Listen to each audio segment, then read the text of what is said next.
My name is Lisa, and I'm 32 years old. My husband, David, and I have spent 3 blissful years together, understanding and supporting each other deeply. We've also built a strong bond with David's sister, Amanda. But then, Amanda's fiancé, Matthew, came into our lives and started to create a rift in our otherwise harmonious family life. Amanda and David's parents had passed away, and we had been close for over 10 years even before David and I tied the knot. We had always seen Amanda as our own daughter and eagerly awaited the day we would meet the man she chose to spend her life with. Finally, that day arrived. Amanda, visibly nervous, introduced us to Matthew, her fiancé. Matthew was around my age, 5 years older than Amanda. He seemed to perfectly match Amanda's preference for older men. He had a sharp, handsome face, but I noticed he kept glancing at me. Was there a hidden meaning behind his gaze?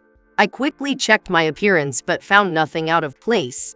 Perhaps realizing his stares might be coming off as rude, Matthew soon averted his eyes. I couldn't decipher why he had been looking at me so intently. Nevertheless, David and I sat across from Amanda and Matthew, exchanging greetings. In a traditional manner, Matthew asked David, "Please entrust your sister to me." And David, with a smile, responded, "I'm counting on you to take care of my sister." It was an evening like any other when my husband, David, curiously asked Matthew about his profession. "Matthew, what do you do for a living?" He inquired, puffing up his chest with pride. Matthew replied, "I work at the rapidly growing T Corporation. Have you heard of it?" David, intrigued, asked, T Corporation.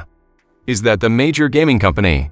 Matthew, with a tone of self-assurance, said, "Yes, I joined them last year. It wasn't because my previous job was a bad fit, but because T Corporation recognized my skills and headhunted me. It was essentially a promotion. I didn't start as a regular employee, so you don't have to worry." David looked at me, his eyes wide with surprise. I, too, was taken aback by Matthew's revelation and shared a look of astonishment with David. We were both overwhelmed by the impact of Matthew's story, but he continued confidently. "So, you see, you can trust me with Amanda. I'm quickly establishing my position at T Corporation and am on the fast track to success. I earn a salary that far surpasses that of ordinary employees."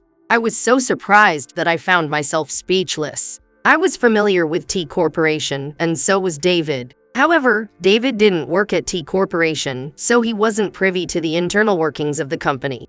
Both David and Amanda were aware of T Corporation's reputation, but neither of them had imagined that Matthew was not only employed there but also rapidly climbing the corporate ladder. I hadn't anticipated such a turn of events either. Despite feeling a bit skeptical about Matthew's story, I thought it wasn't right to outright deny his claim of being scouted by T Corporation and his rapid rise. Once the conversation about his job concluded, we asked them how they met. They shared that it was through a mutual friend. Matthew was looking for a partner and felt hesitant about attending mixers or matchmaking parties, so he asked a trusted friend to introduce him to a woman.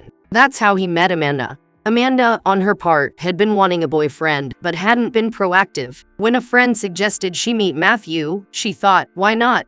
And agreed to the meeting. It was a recent evening when Amanda began to share what she loved about Matthew in front of us. "I adore Matthew's sense of humor and his slightly klutzy charm," she said. Her sweet words made David and me feel as if we were consuming sugar without actually eating any. They seemed very much in love. But something later caught my attention. As they were leaving, David was giving Amanda some rice and other items. Meanwhile, Matthew approached me from a distance and asked, "Don't you remember me?" I was taken aback and tilted my head in confusion. I couldn't recall a close friend named Matthew, and despite his handsome features, he didn't seem familiar. He sighed upon seeing my puzzled expression and suggested, "Well then, let's exchange contact information. I forgot to exchange numbers with David, and you can help bridge our communication." I was surprised by his sudden informal address. Perhaps we had been close acquaintances, but I had no recollection of it. I certainly didn't remember being friends with someone who would address a newly reacquainted person so rudely. I was burning with questions about who he was and our supposed relationship. But with Amanda present, I refrained from saying anything. After exchanging contacts, I decided to ask him for details over line. However, before I could initiate the conversation, he messaged me first, saying, "By the way, I never thought that the plain girl who used to shrink in the corner of the classroom in elementary school would get married before me. Actually, you haven't changed much since then. That's how I recognized you immediately. My hometown is quite far away, and I was bullied by my classmates in elementary school. As soon as I started middle school, we moved, and that's where I met David. My elementary school memories were something I wanted to forget. Moreover, his comment about my looks confirmed that he was one of the bullies. If Matthew really knew me, it could mean he was one of the boys who bullied me in elementary school. I had no interest in rekindling any sort of relationship with him. When he asked if I remembered him, I was puzzled and replied, "What do you mean?" To avoid any misunderstandings, I informed David that Matthew wanted to exchange contact information. We agreed that David would be present during any of my interactions with Matthew, though Matthew himself was unaware of this arrangement. However, when I pretended not to remember anything, Matthew said, Come on, there's no use hiding it now. You were the poor girl, weren't you? This poor girl insult stemmed from my childhood in a single-parent home. It wasn't that we were poor, but some classmates had started calling me that, mocking my family situation. It was a clear result of poor parenting on their part. I immediately consulted my mother and teachers, and they addressed the bullying. But when such behavior starts among children, it's hard to stop. Ultimately, we had to move. Later on, my mother even sued another mom who had been spreading rumors about our supposed poverty. Since moving away, I hadn't heard such ridiculous insults anymore. I was appalled that Matthew, even in his 30s, still didn't grasp the meaning of poverty. I sternly told him, "Enough. To me, you are merely my sister-in-law's fiancé. Nothing more, nothing less.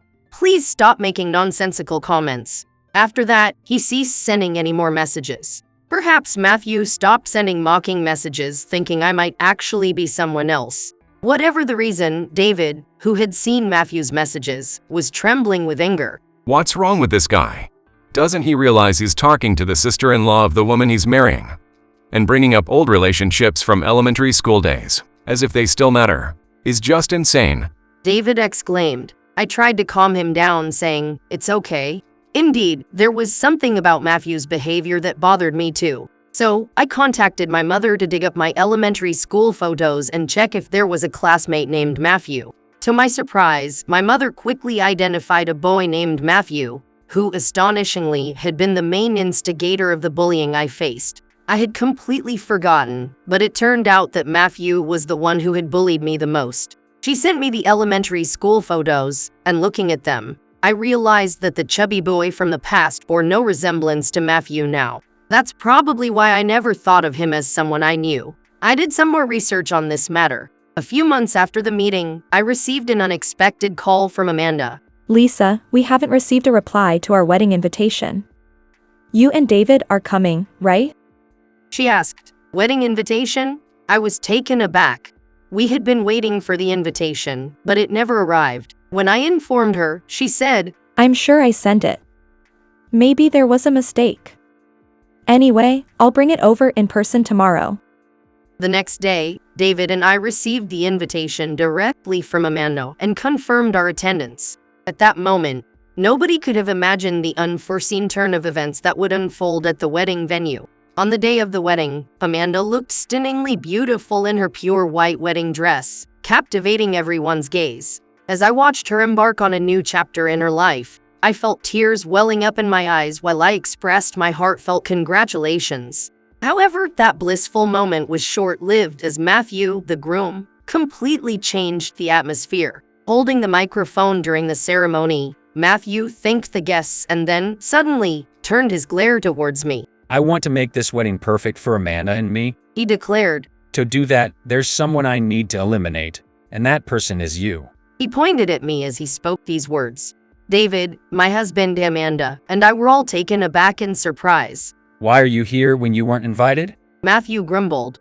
It seemed our missing invitation was due to his behind-the-scenes manipulation. As everyone stood in shock, Matthew continued his speech. I know all about you. You're that woman who ran away from her problems growing up in a single-parent home. You must have been even poorer after moving, and now you're just looking to latch onto a man so you don't have to work a day in your life living in your little fantasy world. As he ranted baselessly about me, David clenched his fists, ready to stand up for me. I gently urged him to stay calm. All the while, Matthew continued his unwarranted accusations. I'm an elite employee at T Company. You think just because I marry Amanda, you can leech off me as her brother-in-law?